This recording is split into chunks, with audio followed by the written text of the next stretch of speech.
Sem mais delongas, vamos dar continuidade aos trabalhos, ouvindo agora a palestra do professor Tarcis Barreto, advogado, mestre e doutor em Direito pela Universidade Federal da Bahia, professor de Direito Penal da Universidade Federal do Tocantins, onde é coordenador do mestrado em Prestação Jurisdicional e Direitos Humanos e coordenador e professor da pós-graduação de Ciências Criminais da mesma instituição, além de membro da Associação Brasileira de Professores de Ciências Criminais. Vai tratar o tema o crime de terrorismo no projeto do novo Código Penal.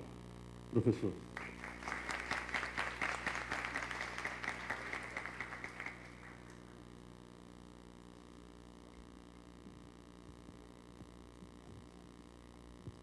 Boa tarde, senhoras e senhores.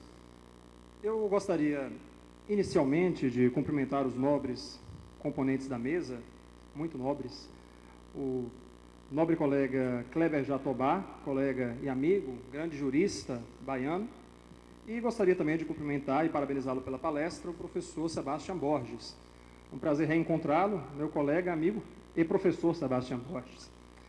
Gostaria também de registrar a grata satisfação que tenho em reencontrar muitos dos meus ex-alunos de Direito aqui das faculdades de Salvador. Uma grata satisfação. E faço especiais cumprimentos a todos os presentes.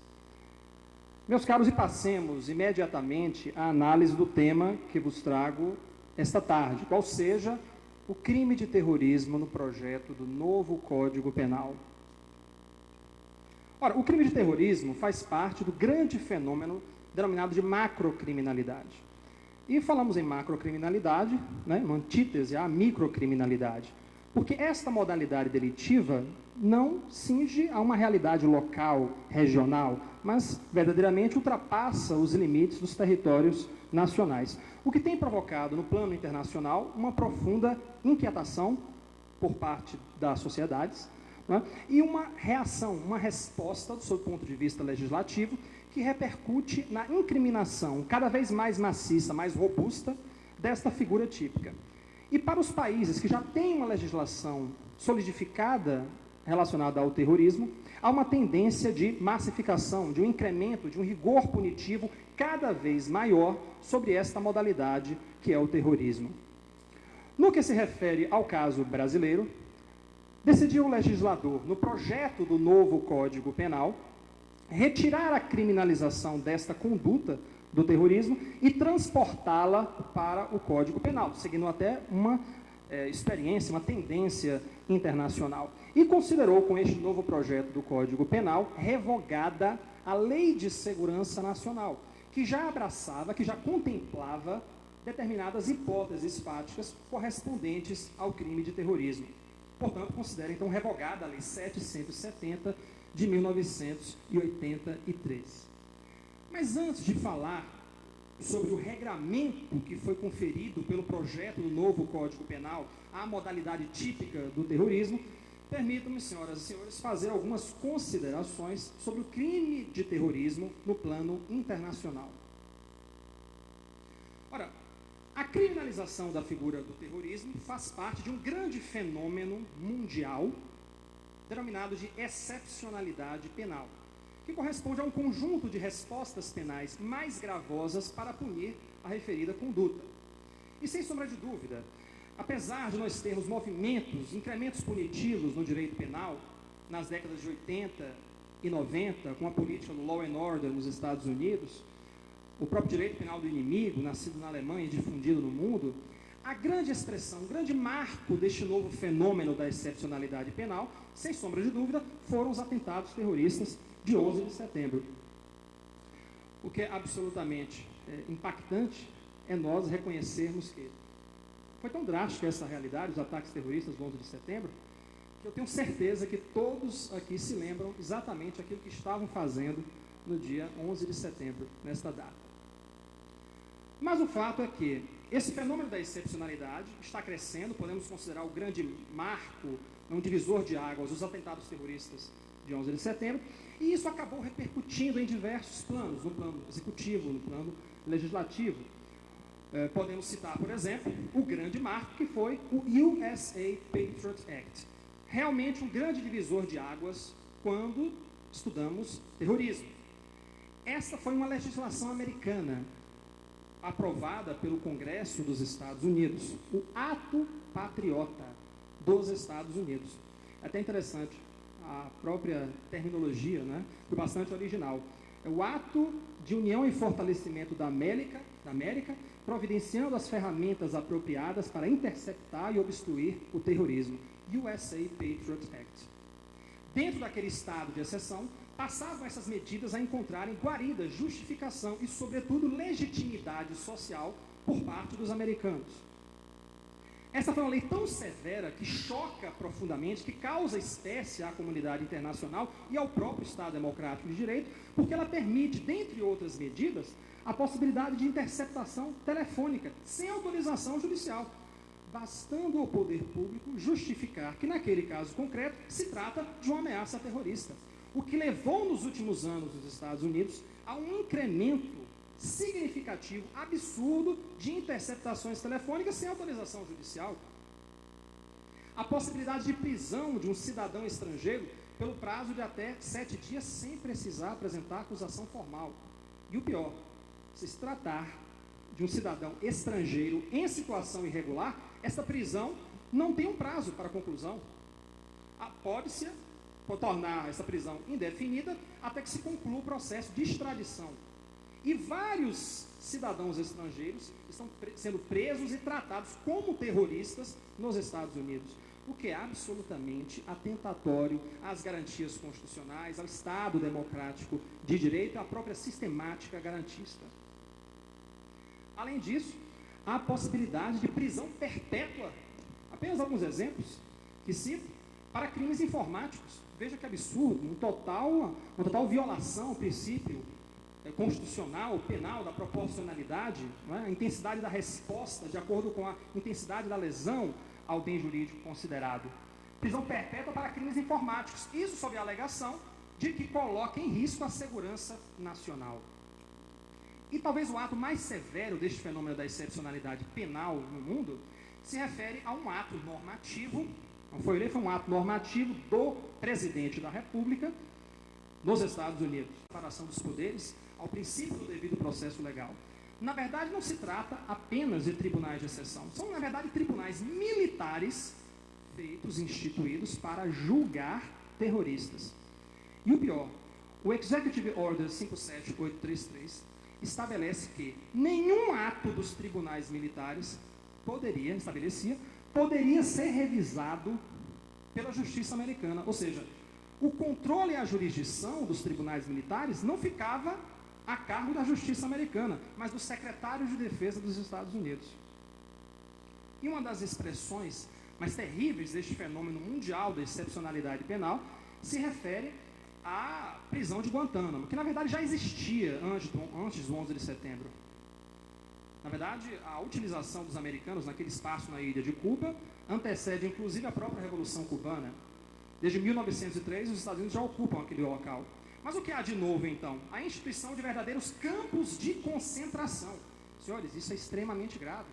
O fenômeno de estímulo às prisões secretas em todo o mundo tem crescido assustadoramente.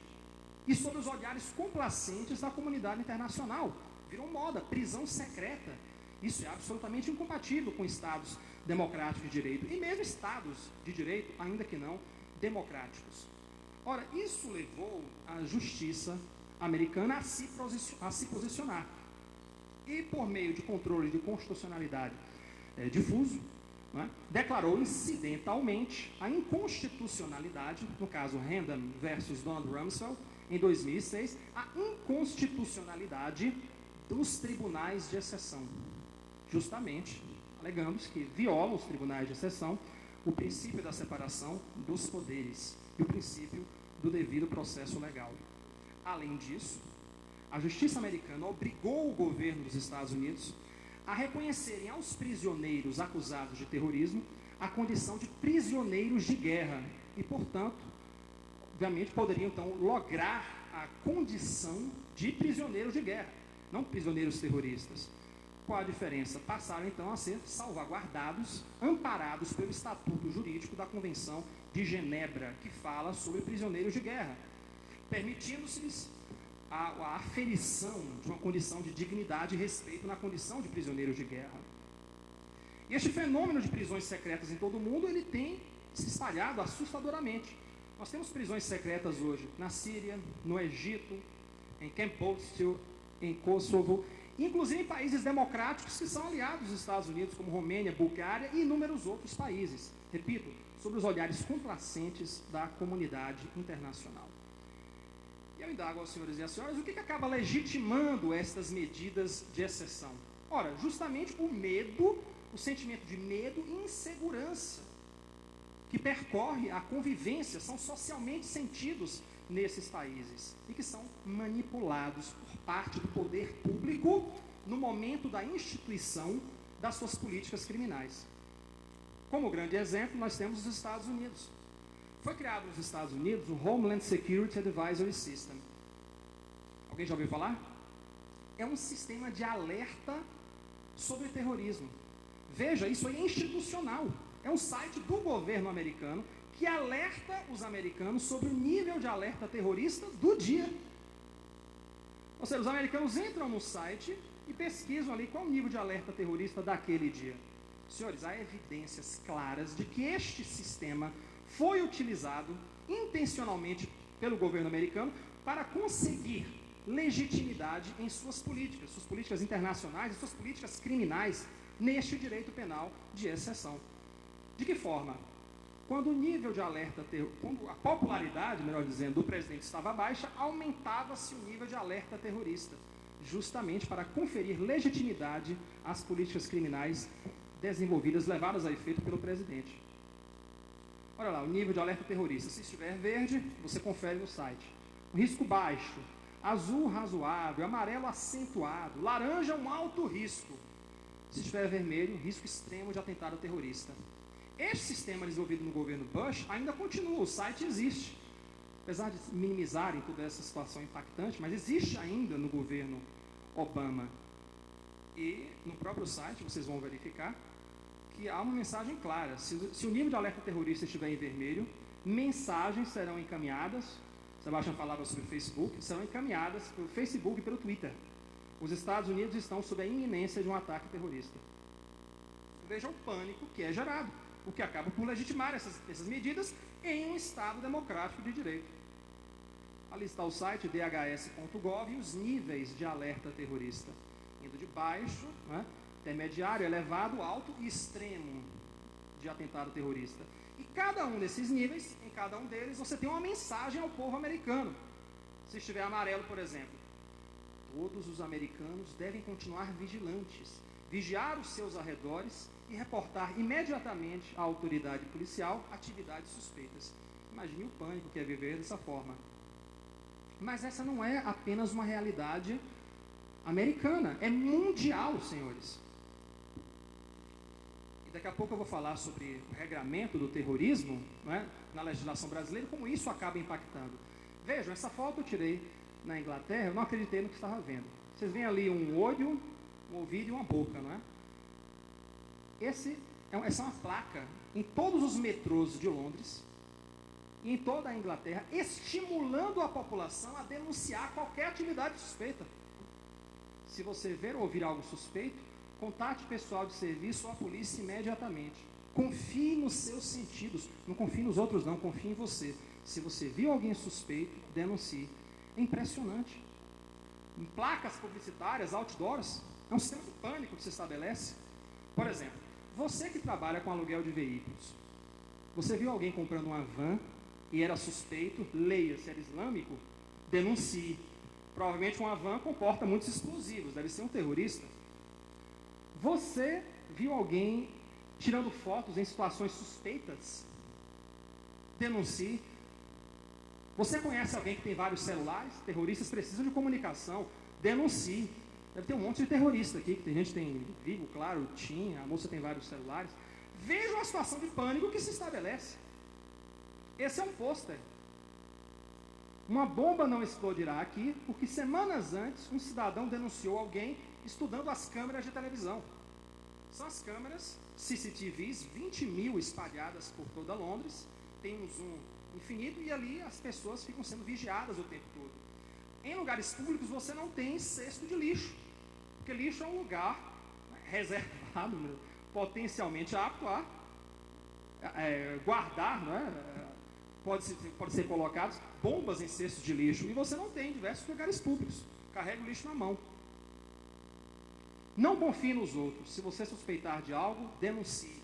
Ligue lá para a linha antiterrorista 0800 789 321. Olha aí, Sebastião, pode ligar. Quer dizer, mas não liguem. Não liguem porque é um episódio interessante. Né? Falando parece brincadeira, mas é verdade. Um paulistano, um brasileiro, né? Um garoto lá de São Paulo, mas já maior de 18 anos, foi fazer essa brincadeira e foi mandar um e-mail para a Casa Branca com os seguintes dizeres: Mr. President, I will kill you. A Casa Branca recebe isso todo dia, né? Lá de alguns países árabes ameaça todo dia. Mas o que preocupou os americanos foi que, peraí, um foco terrorista no Brasil? Os americanos já comunicaram às autoridades brasileiras que existe um foco terrorista em Foz do Iguaçu, fronteira ali com o Paraguai, porque há muitos islâmicos ali. Talvez seja até um preconceito, né? Mas ficaram impressionados, peraí, mas em São Paulo isso? Investigaram, obviamente que localizaram qual era o computador. A Interpol foi acionada, comunicou-se à Polícia Federal Brasileira. Esse estudante acabou respondendo por ameaça, não sei o que aconteceu, se foi condenado ou não, não acompanhei, mas está proibido de pisar em solo americano a vida toda. Está fechado lá. Então é bom não ligar, né? Eu estou fazer um trote. É isso tudo, senhores, que leva este fenômeno da excepcionalidade penal, o que leva, né, José Ángel Brandariz Garcia a afirmar com toda a propriedade que o fenômeno da guerra global permanente abriu uma verdadeira janela de oportunidade política. E por que isso? Porque justamente neste clima de medo e insegurança que o poder público se aproveita, se utiliza para obter a legitimação de suas políticas de segurança pública. É preciso, portanto, sempre questionar o que está por trás de uma política de segurança pública. E quais são as características dessa guerra contra o terrorismo? Ora, a primeira delas, a perda do caráter de temporalidade das medidas de exceção. O que absolutamente é contraditório. Ora, se uma medida é de exceção, ela deveria ser temporária. Ela deveria ter um prazo de caducidade. Justifica-se um estado de emergência, medidas excepcionais, mas não no que se refere ao terrorismo. Porque o discurso que é veiculado é o de que nós não podemos descansar nenhum instante contra o inimigo que ameaça bater a porta a todo momento. Portanto, senhores, é algo de extremamente grave que está acontecendo em todo o mundo. Consequência já imediata, normalização da exceção. Aquilo que era temporário acaba se tornando permanente. Nós não podemos afrouxar as rédeas na luta contra o terrorismo. A normalização da exceção corresponde, na verdade, a uma tentativa de compatibilização entre a guerra contra o terror e o próprio Estado democrático de direito, como se fossem realidades absolutamente harmônicas, como se fosse possível conviver. O que, na verdade, é a antítese de um Estado democrático de direito. Repito, uma tentativa descarada, absurda de se tentar compatibilizar a guerra contra o terror com o próprio Estado democrático de direito. Uma outra característica bastante flagrante é a indissociabilidade entre o policial e o militar. Quer dizer, entre a atividade policial e a atividade militar. Isso porque as políticas de segurança pública cada vez mais deixam de lado um caráter policial e passam a ter um caráter militar. É a chamada inversão da pauta policial clássica. O que é essa pauta policial clássica? Ora, o normal é prender-se o acusado e levá-lo e colocá-lo à disposição da justiça. Perfeito, mas no que se refere a terrorismo, isso não ocorre. Criam-se, na verdade, forças especiais de elite cuja missão é aniquilar o inimigo, não colocá-lo à disposição da justiça. Esta é a inversão da pauta policial clássica. Como consequência, as políticas de segurança pública, repito, deixam de lado um caráter policial para terem um caráter bélico, um caráter militar. A própria utilização de guerra contra o terrorismo, de repente, foi um ataque. Estamos todos bem. Esta é a inversão da pauta policial clássica. Uma quarta característica, senhores, é a impressão de um caráter ideológico a esta guerra. Intencionalmente são utilizados termos absolutamente ideológicos, como bem versus mal, cristianismo versus islamismo, paz versus terror, e termos ideológicos como guerra justa, eixo do mal. E justamente por serem intencionalmente utilizados termos ideológicos, e por serem ideológicos, e por serem, por consequência, de fácil assimilação, eles acabam por superar qualquer contradição política. Ora, não se trata aqui de ter uma opinião, eu tenho uma opinião, o Dr. Cléber Jatobá tem outra, o professor Sebastião Borges tem outra opinião sobre segurança pública, sobre política criminal. Não se trata de nada disso. Trata-se da luta, senhores, do bem versus o mal. De que lado você está? Você que me ouve, você é do lado do bem ou você é do lado do mal? Se você está do lado do bem, você precisa apoiar as políticas criminais desenvolvidas pelo governo, pelo poder público. Se você está do lado do mal, você é a favor dos terroristas. Não seria absurdo supor que, dentro da perspectiva do direito penal do inimigo, como preconizado por Jacobs, este possa ser taxado também como inimigo, por ser um dissidente político, por estar contra aquilo que tão bom existe por parte do poder público, que é proteger as pessoas, os cidadãos indefesos, ameaçados pelo terrorismo. E a quinta característica, extremamente grave, é a chamada administrativização do direito penal. E eu afirmo, senhoras e senhores, que a maior ameaça ao direito penal do futuro é a administrativização do direito penal, que corresponde, na verdade, a um enfraquecimento do controle jurisdicional sobre os atos do poder executivo sancionador. O que está ocorrendo em todo mundo? Resumindo o que eu acabei de falar, seria um fortalecimento do poder executivo em detrimento de um enfraquecimento dos poderes legislativo e do poder judiciário. Este é um fenômeno mundial. Cada vez mais o poder legislativo, não só no Brasil, ele tem perdido credibilidade, legitimidade social em todo o mundo. Nós vemos protestos o tempo todo, Portugal, Espanha, França, Inglaterra, inúmeros países. O poder judiciário cada vez mais o poder legislativo cada vez mais está sendo visto como corrupto e ineficiente. Isso dentro de um sentimento, como invocado por Habermas, de patriotismo constitucional, as pessoas estão cada vez mais percebendo que não estão representadas, que os interesses que a ordem jurídica contempla não são universalizáveis. E cada vez mais as pessoas se opõem a esse poder legislativo. O que ocorreu, na verdade, foi uma quebra da identidade ideológica entre representantes e representados. Isso promove um enfraquecimento do poder legislativo. Por outro lado, para muitas pessoas, não é o meu pensamento, mas não importa. Importa o que a sociedade tem pensado. O poder judiciário, para muitos, está errado, já que confere direitos e assegura direitos a terroristas, a altos criminosos. Então, qual é a ameaça que paira sobre o direito penal? O fortalecimento, então, do poder executivo, sancionador, em detrimento dos demais poderes. Este é o fenômeno da administrativização do direito penal, a grande ameaça ao direito penal do futuro. E um outro sério problema relacionado ao terrorismo se refere justamente à seguinte questão: o que pode ser considerado terrorismo? O que pode ser considerado como um ato terrorista? E este, senhores, é um problema hermenêutico mundial. O que pode ser considerado como terrorismo? Porque o grande risco que efetivamente está acontecendo é que muitas condutas acabam sendo criminalizadas como terrorismo, quando na verdade deveriam ser criminalizadas como figuras delituosas de menor gravidade. Ou seja, a criminalização do terrorismo acaba por trazer a reboque a criminalização de uma série de condutas que seriam tipificadas como de menor gravidade. Eu trago 2 exemplos. Eu digo que este é um fenômeno mundial. Por exemplo, a França.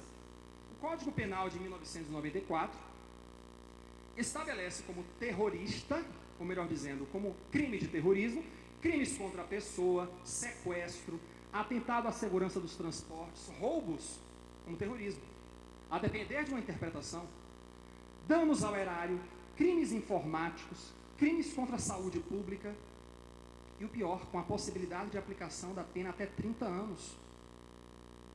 Em alguns casos, prisão perpétua.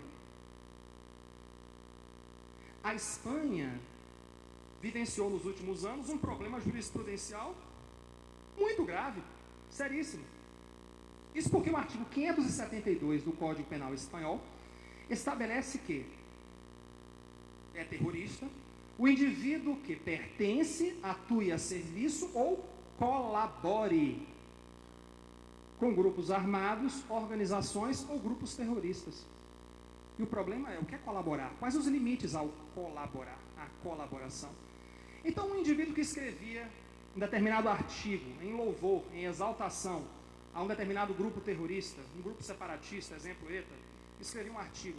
Ora, à luz da nossa legislação, nós teríamos o 287, apologia de crime, o criminoso, é o louvor, é a exaltação. Ora, ele acabava sendo processado como terrorista. Não, porque você colaborou com o terrorismo através da propalação destas ideias. Isso levou o Tribunal Supremo Espanhol, o órgão máximo de jurisdição na Espanha, a se manifestar, a pacificar o seu entendimento no sentido de que colaboração não se refere a uma mera adesão ideológica, mas ao oferecimento de meios concretos de auxílio aos terroristas. Vejam que este problema hermenêutico causado pela criminalização do terrorismo é mundial. E isso, senhores, com isso, nós chegamos ao cerne desta palestra, que é a criminalização da figura do terrorismo no Código Penal brasileiro. E o que se percebe é que o nosso legislador, é até interessante porque não vou aqui falar sobre as diversas críticas que tenham sobre o projeto do novo Código Penal brasileiro. Vou me cingir apenas às críticas relacionadas à figura, né, à criminalização do terrorismo. Mas são inúmeras críticas que eu tenho e queira Deus que esse projeto do novo Código Penal, absurdo, um verdadeiro show de horrores, não passe, não seja aprovado. Claro que com ressalvas pontuais, né, e meritórias, caso a caso. Mas, enfim, o artigo 239, ele fala: causar terror na população mediante as condutas descritas nos parágrafos deste artigo. Olha que o legislador partiu de um elemento normativo do tipo, e que certamente engendrará hipóteses interpretativas as mais diversas. Causar terror. O que é causar terror? É causar pânico, é correria, é corre-corre, é burburinho, é inquietação. Mesmo porque em várias modalidades típicas, já há emprego de violência e de ameaça. No caso concreto, isso engendrará, como em muitos países europeus, a possibilidade de incriminação de um rol imenso de condutas que deveriam ser criminalizadas como de menor grau, de menor importância, de menor intensidade. O problema, então, da legislação brasileira é a confusão de fronteiras que se estabelece entre o terrorismo e diversas outras modalidades criminosas menos graves. Tomando um exemplo aqui, apenas citando os incisos 1º e 3º. Vejam, causar terror na população mediante estas condutas. Quando tiverem por fim forçar autoridades públicas, nacionais ou estrangeiras, ou pessoas que ajam em nome delas, a fazer o que a lei não exige, ou deixar de fazer o que a lei não proíbe. Olha, essa é a própria redação do artigo 146 do Código Penal, constrangimento ilegal. Veja que no constrangimento ilegal são elementares do tipo a violência ou a ameaça. No caso concreto, o que diferencia, professor Sebastião, um constrangimento ilegal, já que pode haver emprego de violência ou ameaça, contra uma autoridade pública e um crime de terrorismo? Ou seja, confundem-se as fronteiras entre o terrorismo e diversos crimes. Olha como é que foi colocado o inciso 3º. Forem motivadas por preconceito de raça, cor, etnia, religião, nacionalidade, sexo, identidade ou orientação sexual, ou por razões políticas, ideológicas, filosóficas ou religiosas, eu não me surpreenderia se os partidários da aprovação da PL 122 quisessem, após, né, fazer uma equiparação desta conduta, né, presente nas condutas criminosas presentes na PL 122, com a própria associação futura com o crime de terrorismo. Isso é um total absurdo o que foi feito. Uma barbeiragem jurídica. E apenas, resumindo-se aqui, os parágrafos 1º a 5º da lei, né, que permitem, senhores, a criminalização, como eu disse, de figuras de menor monta como o terrorismo. Basta apenas uma interpretação, né, um juízo valorativo, isso fica nas mãos do intérprete, para nós considerarmos essas condutas como condutas relacionadas ao terrorismo. Permite-se, então, a criminalização de crimes contra a liberdade individual, contra a incolumidade pública, crimes informáticos, crimes contra a saúde pública, crime de dano e o pior, com uma pena de 8 a 15 anos. Essa hipótese, para mim, é extremamente perigosa. Esse artigo, a meu ver, é extremamente perigoso. Absurdo, muito mal escrito. Exclusão do crime. Veja o que ele diz, parágrafo 7. Não constitui crime de terrorismo a conduta individual ou coletiva de pessoas movidas por propósitos sociais ou reivindicatórios. Claro, né? É óbvio. Até ali, faça uma pausa. Esse artigo é absolutamente desnecessário. Quer dizer, vai se criminalizar o direito de protestar. O dom da resignação é sagrado. É um movimento grevista, é um movimento social. Já dizia Rui Barbosa que de todos os direitos, direito à liberdade, esse é o maior. Como é que a lei poderia criminalizar o direito de protestar? Mas veja a ressalva que foi feita. Desde que os objetivos e meios sejam compatíveis e adequados à sua finalidade. Como assim? Quem é que vai estabelecer isso? É o poder público que vai estabelecer? Leia-se. Se os movimentos sociais, e aí entre os movimentos grevistas, etc., se comportarem, não é, na maneira esperada pelo poder público, fato atípico. Do contrário, se exagerarem, isso poderá ser taxado como terrorismo. Ou seja, é a possibilidade, a brecha que se abre para a criminalização de movimentos sociais. Você achou essa interpretação absurda? Então veja o que diz o parágrafo 3º do artigo 242. Causar terror na população. Olha o parágrafo 3º. Incendiando, depredando, saqueando, explodindo ou simplesmente invadindo qualquer bem público ou privado. Pena de 8 a 15 anos. Senhores, imaginemos o seguinte. Nós tivemos esse ano um movimento grevista, né, nacional, dezenas, centenas de milhares de servidores públicos. Imagina um movimento social, exemplo, apenas um, movimento sem terra, enfim. Eles invadam qualquer bem público ou privado. Isso causa terror. O que é terror? É pânico? É corre-corre? Ou seja, acaba-se por conferir a possibilidade efetiva, ainda que não tenha sido feita intencionalmente por parte do legislador, o que eu duvido, acaba-se por conferir uma possibilidade efetiva, uma carta na manga, para a criminalização de movimentos sociais. No caso concreto, invadiu-se determinado bem público. Houve terror, houve correria, houve quebra-quebra. Vejam, incendiar, depredar ou saquear. Crime de terrorismo. Pena de 8 a 15 anos. Isso é um absurdo. Isso coloca em xeque, isso coloca em ameaça as garantias constitucionais. E vejam que não poderia ser pior. Causa de aumento de pena. Vejam, o artigo 242 prevê: as penas previstas para os crimes deste capítulo serão aumentadas até a metade se as condutas forem praticadas durante ou por ocasião de grandes eventos esportivos, culturais e educacionais. Ora, não se engane, esse artigo foi criado, né? Simplesmente vamos abrigar, você está dizendo aí, com esse nome? Bem oportuno, claro. Vamos abrigar simplesmente os maiores eventos do mundo, Copa do Mundo e Olimpíadas. Não se engane, esse artigo é uma sinalização comunicacional à comunidade internacional de que nós temos uma lei atualizada contra o terrorismo, e não aquela velha, enferrujada e descontextualizada Lei de Segurança Nacional. e que nós estamos de olho em ataques terroristas que podem ocorrer em Copa do Mundo, Olimpíadas. Mas veja, grandes eventos esportivos culturais, a possibilidade da pena ser aumentada até a metade. O problema é que confere, como disse, ao poder público, né, ao intérprete, a possibilidade de enquadrarem-se inúmeras condutas, inúmeros movimentos, manifestações, protestos, movimentos sociais, como figuras criminosas. De tal sorte, senhores, que eu concluo que nós vivemos um momento extremamente delicado, um fenômeno mundial, denominado de excepcionalidade penal.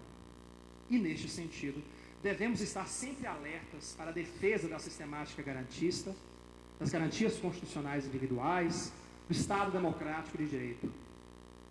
Eu concluo afirmando que o projeto do novo Código Penal brasileiro, no que se refere ao terrorismo, é absolutamente atentatório a ditas garantias. E para aqueles que pensam que isso é um exagero, para aqueles que pensam que nós podemos descansar e ficar tranquilos, porque jamais seria admissível um retrocesso às nossas garantias constitucionais de ordem individual, para esses eu gostaria de fazer minhas as palavras do grande espanhol Ortega y Gasset.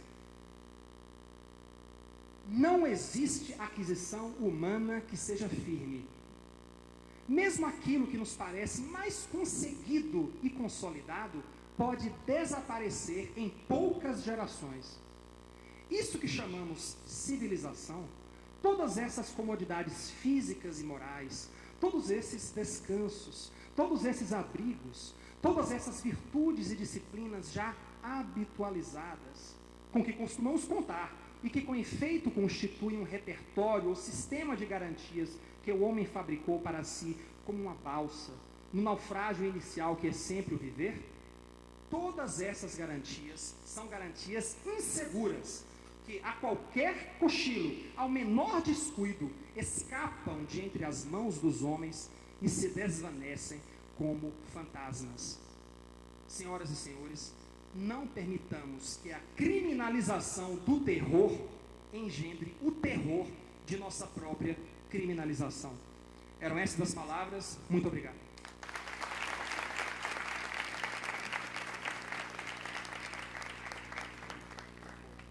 Bem, pessoal, transfiro às mãos do professor Tarsis Barreto o certificado